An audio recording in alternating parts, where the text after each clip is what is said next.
Ele não tinha nada além de garrafinhas de água na mão, um estômago vazio e um coração que insistia em ser bom num mundo que só o empurrava para a maldade. O menino caminhava entre os carros no centro da cidade, desviando de buzinas e insultos, tentando juntar dinheiro suficiente para comer algo naquele dia. Não esperava nada e não esperava que ninguém esperasse nada dele. Do outro lado da rua, um homem de terno falava alto ao telefone, dando ordens secas, como quem está acostumado a ser obedecido. Rosto cansado, terno impecável, relógio caro. O tipo de homem que todos reparavam, mas que nunca reparava em ninguém.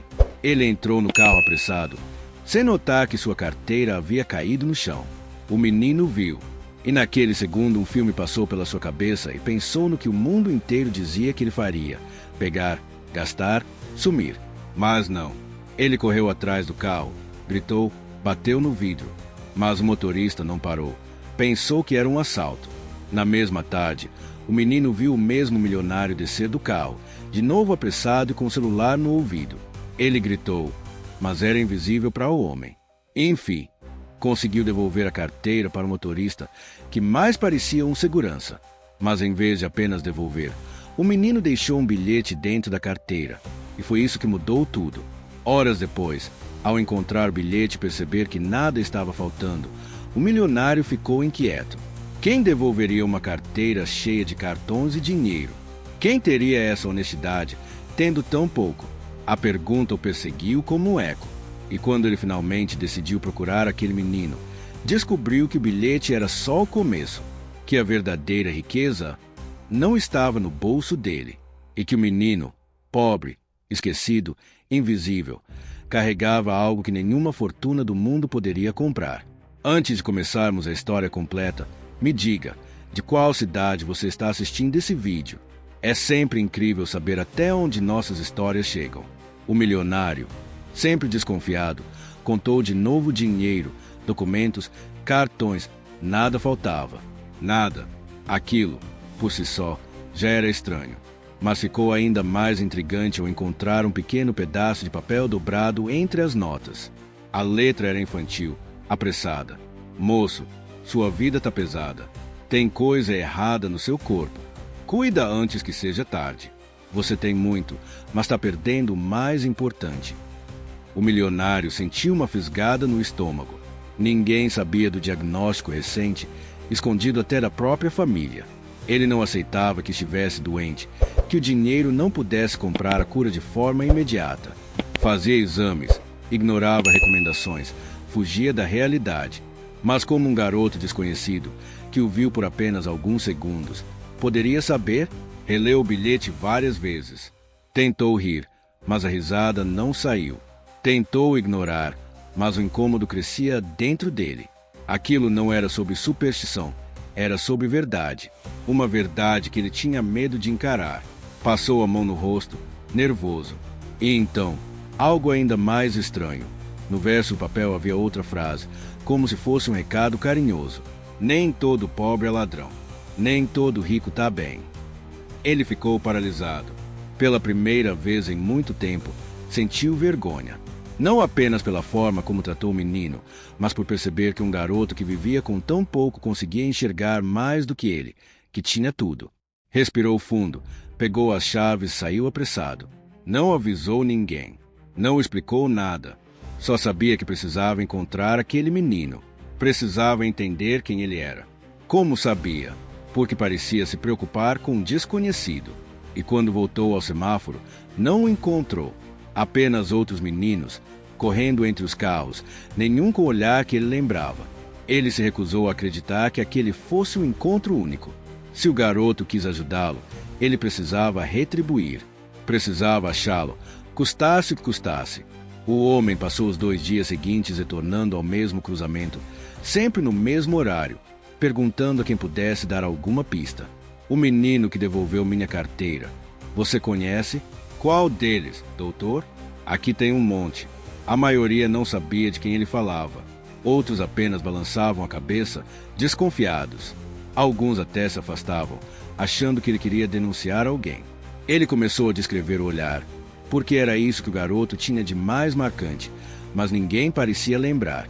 Por fim, Uma senhora que vendia balas o chamou com delicadeza. O senhor não está falando daquele menino que sempre divide a água com os outros? O milionário arregalou os olhos. Dividir? Mas ele vendia água. Não tinha quase nada. Justamente por isso, moço, quem tem pouco sabe o valor de dividir. Ela apontou para a calçada oposta, explicando que algumas noites o menino dormia ali, embaixo de um toldo rasgado, quando não encontrava vaga no abrigo. Mas naquele dia, ele não havia aparecido. O milionário agradeceu, mas saiu inquieto. Dormir na rua, dividir água, escrever bilhetes para alertar estranhos. Quem era aquele garoto? Afinal, aos poucos, algo começou a incomodá-lo ainda mais do que o diagnóstico que tentava esconder. Ele vivia rodeado de riqueza, mas nunca havia usado nada disso para ajudar ninguém. O olhar do menino voltava à sua cabeça como um espelho incômodo. Um espelho que mostrava quem ele realmente era e no que estava se tornando. Na manhã seguinte, voltou ao mesmo semáforo, e no outro, até que finalmente, ao virar uma esquina, viu uma cena que fez seu coração disparar. O menino estava sentado no chão, com um pano no joelho, enfaixando o braço machucado de outro garoto de rua, sem reclamar, sem esperar nada em troca, apenas ajudando. Um garoto pobre que dividia o pouco que tinha. Um menino que cuidava dos outros com a naturalidade que ele, mesmo adulto e milionário, nunca teve. O homem respirou fundo e deu alguns passos. Mas antes que pudesse chamar, o menino levantou a cabeça. E quando seus olhos se encontraram, o garoto disse calmamente: "Achei que você não ia voltar." O milionário engoliu seco ao ouvir o menino falar com tanta naturalidade, como se já soubesse que ele voltaria. Eu precisava te agradecer", disse o homem, tentando parecer firme. "Você poderia ter ficado com tudo. Por que devolveu?" O menino terminou de apertar o curativo no outro garoto e só depois respondeu, com simplicidade: "Porque não era meu. E porque você parecia alguém que precisava de uma chance." A frase acertou o peito do homem como um soco inesperado. "Uma chance?" Ele repetiu, surpreso. "Chance de quê?" O menino encarou com aquele olhar que parecia ver mais do que qualquer adulto jamais veria. "Chance de mudar, de se curar. E não estou falando só da doença." O milionário sentiu as pernas fraquejarem. Como aquele menino sabia? Como alguém tão jovem enxergava tanto? O garoto continuou: "Você tem dinheiro, carro, relógio caro, mas vive sozinho. Vive com medo. Acha que tudo pode comprar, mas não compra paz. Não compra tempo. Não compra gente boa do lado.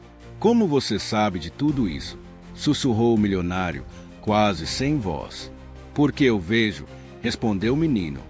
"É o que eu faço. Vejo as pessoas. Antes de vender água, eu observo. E quando Deus quer falar com alguém, ele fala por quem ele quiser. Até por mim." O milionário ficou sem reação. Não era fanático religioso, nunca foi. Mas havia algo naquela criança, algo entre inocência e sabedoria, algo impossível de ignorar. E o que você quis dizer com "pode me curar?" perguntou o homem. O menino sorriu de leve, como quem sabe um segredo. "Eu posso te ajudar, mas você também precisa ajudar. A cura não cai pronta. Ela começa quando a gente faz o bem, quando a gente volta a ser humano."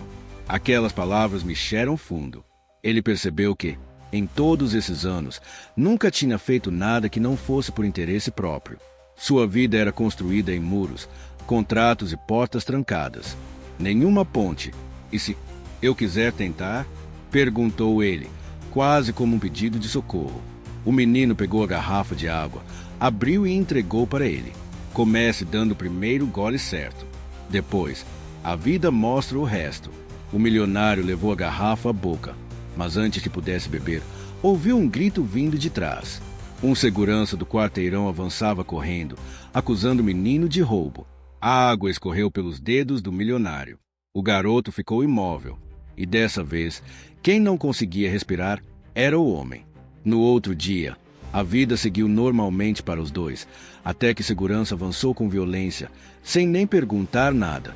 "Já falei para você não ficar rondando esses carros, moleque", gritou ele, segurando o garoto pelo braço. "Ei, solta ele." O milionário reagiu instantaneamente, mas o segurança não parou. Esse pivete vive tentando roubar. Todo mundo aqui sabe quem ele é. O menino, assustado, ficou em silêncio. Não reagiu, não se defendeu, como quem já estava acostumado a apanhar do mundo sem fazer barulho. O milionário sentiu o estômago embrulhar. Era como olhar para si mesmo no espelho. Ele também já tinha julgado aquele garoto sem saber nada sobre sua vida. Ele não roubou ninguém, disse firme. Inclusive, devolveu minha carteira. O segurança riu, debochado. Vai nessa. Aposto que ele tirou o dinheiro antes. Mas dessa vez, quem não aceitou o julgamento foi o milionário. Ele devolveu com tudo dentro. E mais, esse garoto tem mais dignidade que muito adulto aqui, inclusive eu. O silêncio que se fez ao redor era pesado, radical, como se algo dentro do milionário tivesse finalmente quebrado e finalmente começado a ser reconstruído. O segurança arregalou os olhos, confuso, mas soltou o menino. Não quero problemas, murmurou. O milionário respirou fundo e então olhou para o menino, que ajeitava a camiseta rasgada tentando esconder que estava tremendo. Ei, você tá bem? Perguntou o homem. Eu tô acostumado, respondeu o garoto, simples e triste. Aquilo doeu mais ainda. O milionário se abaixou. Ficou na altura dele. Escuta, você falou que podia me ajudar a me curar. Mas a verdade é que eu acho que sou quem precisa aprender com você primeiro. O menino sorriu de leve, como quem já esperava aquele momento. Eu te disse, para ser curado, primeiro tem que querer ajudar alguém. Então me diga o que eu faço, pediu o homem. Começa ficando do meu lado agora, respondeu o garoto. Porque as pessoas só respeitam quem tem alguém para defender. E naquele instante, pela primeira vez em muitos anos, o milionário percebeu que tinha encontrado algo que dinheiro nenhum compra. Propósito. Mas ainda faltava a noite mais difícil da vida dele, quando finalmente descobriria por que o menino sabia sobre o câncer. E como aquela criança tinha visto algo que nenhum exame ainda tinha mostrado. Naquela noite, o milionário finalmente teve coragem de fazer aquilo que evitava há meses. Retornou ao hospital, não por medo da doença, mas por medo de aceitar que precisava mudar. Os médicos o examinaram, compararam resultados antigos, e então uma pergunta inesperada surgiu. Quem pediu para refazermos esse exame tão cedo? Ninguém, respondeu o milionário. Eu só senti que precisava. O médico folheou os papéis, respirou fundo. Então agradeça a quem te deu essa intuição. O tumor ainda está pequeno. Se tivesse esperado mais um pouco, seria tarde. O milionário congelou. O menino sabia, antes mesmo do médico, antes do diagnóstico. Ao sair do hospital, ele encontrou o garoto esperando na calçada, sentado com as pernas cruzadas, segurando as garrafinhas de água como se aquilo fosse tudo que tinha no mundo. Como você sabia? Perguntou o milionário. O menino sorriu com simplicidade, como quem diz algo óbvio. Eu não sabia do seu câncer. Eu sabia do seu coração. O milionário franziu a testa. Quando alguém carrega dor por dentro, o corpo fala. É só ouvir. Ele engoliu seco. E agora? Eu vou ficar bem? O menino ajeitou a mochila velha nas costas. Isso só depende de você. Como assim? A doença a gente trata no hospital. Mas o milagre acontece quando a pessoa decide ser melhor do que foi ontem. O milionário sentiu uma lágrima escorrer, a primeira que permitiu em anos. Ele ofereceu dinheiro ao garoto. Ofereceu casa, comida, roupas, tudo. Mas o menino apenas balançou a cabeça. Não quero nada disso. Só quero que você faça com outra pessoa o que eu fiz com você.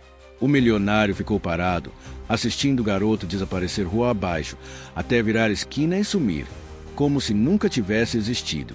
Mas algo nele, pela primeira vez, estava vivo. E você? Acredita que algumas pessoas realmente sentem coisas que ninguém mais sente? Conhece alguém assim?